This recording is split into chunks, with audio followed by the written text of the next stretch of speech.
Puno sa kinaiyanhong tinubdan o panahon sa mga Espanyol o sa kini sa mga highly urbanized town dinhi sa Visayas. Mao kana ang lungsod nga atong pagabisitahon karon. Mga suryan, atong ilaylahon ang Spring of Hope, Tuburan. Ako si Matt, dinhi lang sa atong programa nga para gyud natong mga lagan nga ganahan og hilig kaayo mag suroy-suroy.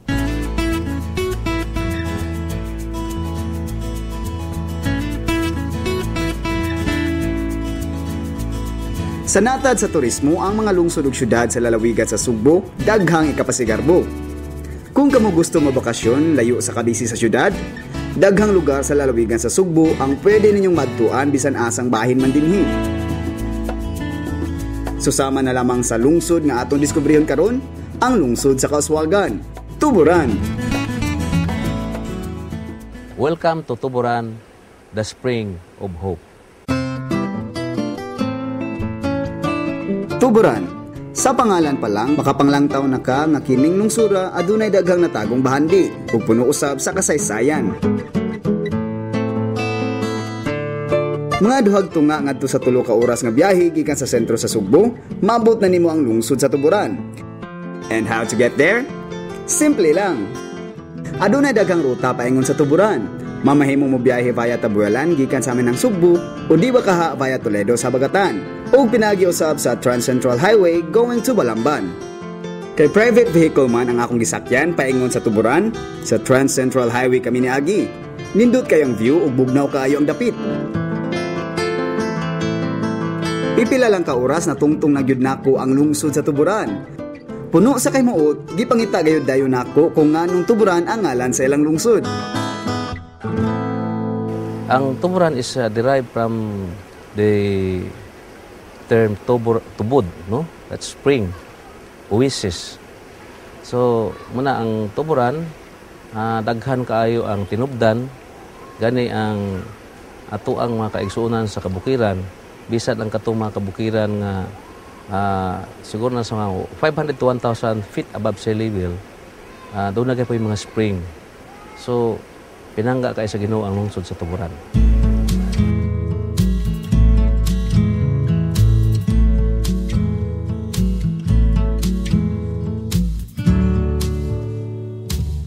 Ang lungsod sa Tuburan usa ka dakong lungsod. Aduna kini daghang mga barangay. No, dili siya pinakadako, pero in terms of barangays, siya may pinakadaghan kay 54 barangays. Now, ang land area is only almost 30,000 hectares. Then, ang among stretch sa coastal is mga 20 kilometers. Karon mga suryan, nasayod na kita sa gigikanan sa ngalang Tuburan. Sugda na usab nato og pangita ang mga uban pang mga pangutana bahin sa kasaysayan niining maong lungsod. Unsa man day kining Tuburan ug ngano makasaysayanon man kini nga lungsod. Naglibot-libot ako og nahisuroy sa ilang munisipyo. Natukod kining ilang balay lungsod tuig 1889 pa. Dinhi silang munisipyo nahimutang ang ilang town museum.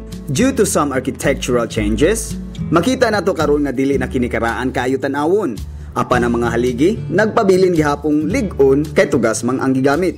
Bali, ang kaning among town museum na established niya April 12, 2008, and this is considered as the first municipal-based museum in the province of Cebu.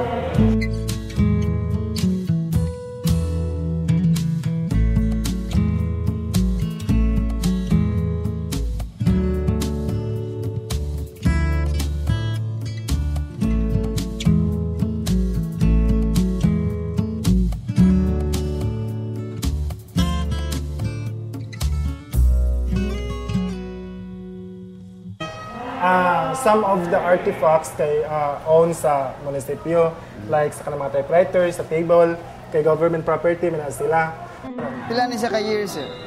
Mga more or less 50 years. 50 years. Imagine ha, 50 years pero still working. Nagpislit na to, mugawas ra gyapon. Functional ra gyapon siya. And may iswag pa gyapon no?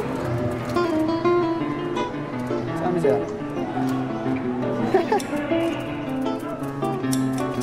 Then some food sa mga artifacts kay private owner din amo lang giloan for the purpose na display siya sa museum and sa general public. Dagan sa mo bisita like kanang tagalayang lugar, tagalayang lungsod, or even mga non-locals mo ari sa diri mo tanan sa Yes, museum. daghan gid mi gyud kay kasagaran nga mo lukat og NBI while naghuwat sila nga ma-release ang papers kay mo drop sila sa museum to assist among mga exhibit. Sa abali ang museum na mo before ang set up na mo kay upat ni siya doon nga daily life, then din ang religious nga mga item di gather na mo together. Then dito ang mga papers or mga documents sa kanang mga former nga kanang town officials. Then dito kay ang kanang about sa katong mga karaang mga sinina. Usas among gitagaan og area sa Tuburan Town Museum mao ang among local garbo nga namong local hero nga si General Arcadio Maxilon nga nahimo ni siyang leader sa panahon sa mga Katipuneros. O First, siya po ang unang gobernador sa probinsya sa Sugbo. bagong butang na po ang ako na diskubrihan. Nahibawan ako nga dinhi di ay sa Tuburan nagagikan ang labing unang gobernador sa lalawigan sa Sugbo during the Japanese occupation nga si General Arcadio Maxilon. Ug kung kamo moani diri sa Tuburan, bisita biya mo dinhi sa Tuburan Museum aron masayod usab kamo sa kasaysayan bahin ni ining maong lungsod. Usa gani sa atong gihimo is ato ginang pang preserve no ang ato ang mga heritage, like for example ang ato ang museum. Now ang kanang ato ang municipal building is mausa na siya ang ato ang museum. So pagkakaroon ato lang gi-utilize kay sa ato mong paglingkod wagtang ang mga antiques din ha. No, so gamay na lang kay nahabilin. So amo na lang pong gi-utilize kay among office dito sa Ubos gamay man kaayo. No, mura naman taon tong clinic. So muna nga atong giusab. Although atong gigamit ang building pero wa na to giguba ang ato ang heritage. Pipila lang kalakang gikan sa munisipyo, makita dayon ang ilang katolikong simbahan. Mao kini ang Archdiocesan Shrine of Saint Anthony of Padua Parish.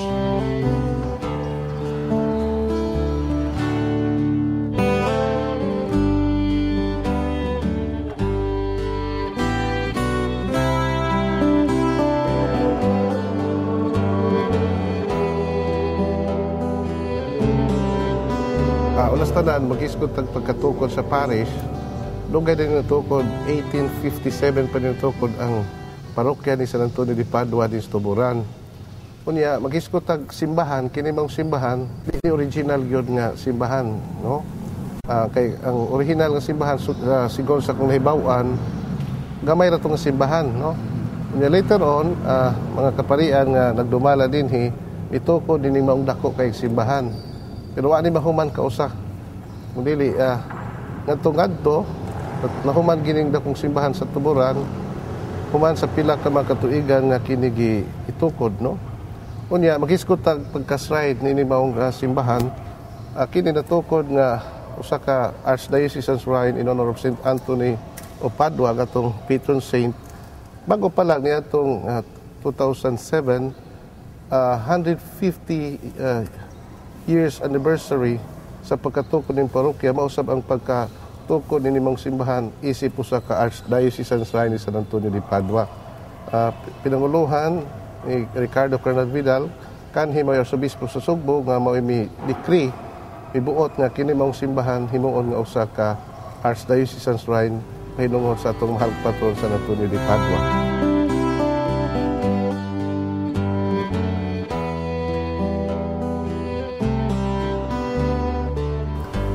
Nganong himo ni nga usa ka Archdiocesan Shrine tungod kay pinaagi ni mong simbahan ang debosyon ni San Antonio de Padua nga may patron dinhi masabwag dinhi sa tibuok Archdiocese sa Sugbo. Doon ay mga liturgical services nga paghimuon dinhi matag karon og unya aron pag-promote sa mong debosyon.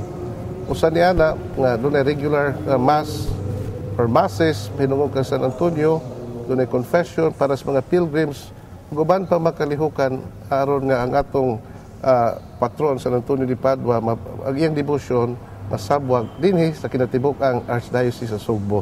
So kini salamat sa Dios nga lima ka tuig gikan kaniadto pagkatukod ug mao nga ang padayon kini mong simbahan sa iyang katuyuan isip usa ka Archdiocesan Shrine daghan nga moani dinhi o dagkot kang San Antonio de Padua magampo o daghan sa mga magpaampo para sa ilang katuyuan ubang mga panabang ni San Antonio de Padua.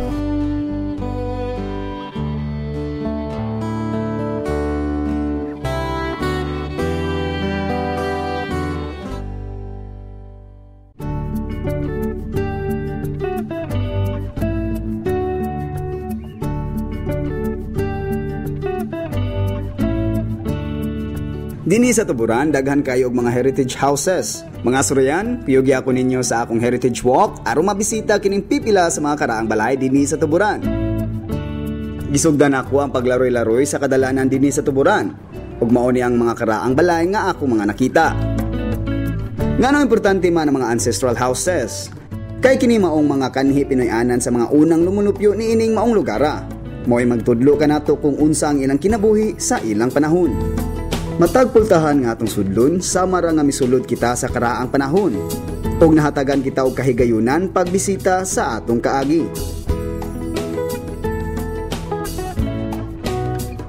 Sa akong pagpadayon sa pagsugid sa ilang mga heritage structures, dugang pagyod nga mga ancestral houses ang akong nakita.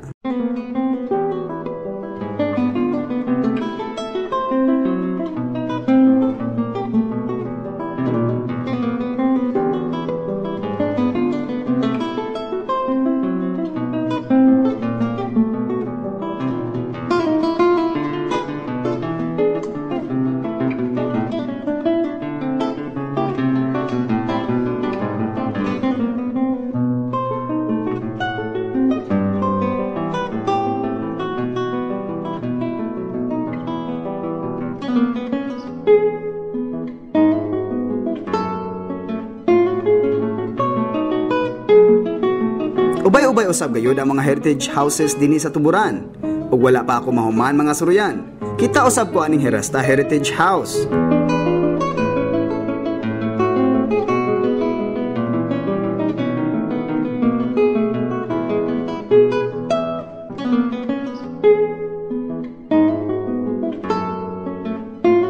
Puno gayud sa kabilin kining lungsod sa Tuburan. Dinhi sa akong heritage walk, ang hinlabihang karaang balay nga ako nabisita mao ang century-old house of Panfilo Monticello family.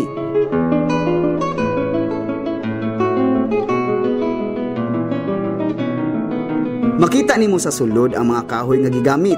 Makita nimo nga lig-on gayud kini.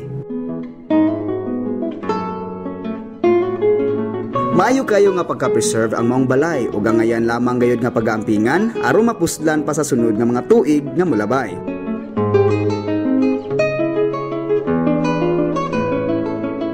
Sulit gyud ang akong pagbisita dinhi sa Tuburan, kay daghan kayo ako og nabisita nga mga heritage houses.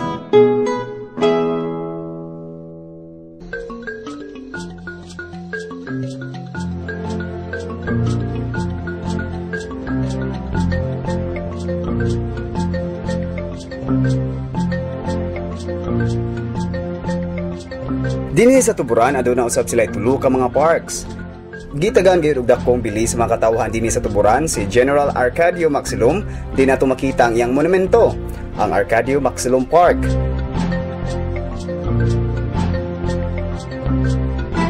Kilid niini makita usab ang Rizal Park. Ug atbang sa Rizal Park mao ang Mayor Jesus Monticello Park, ang ila usab nga former mayor. Kining mga parks di nagsilbing stopover sa mga travelers awaiting for transportation.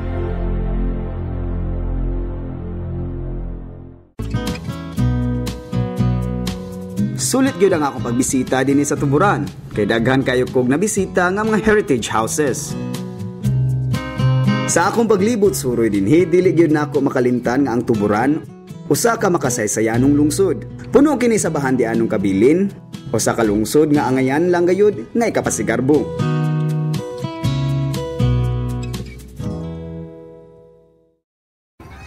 Karon nga ato na nasayran ang kasaysayan sa Tuburan, ato na usab niya diskubrihon ang dugang pang kasayuran kabahin sa lang lungsod. At ang iunya sa next episode, dinhi lang sa Suroy-Suroy Tuburan.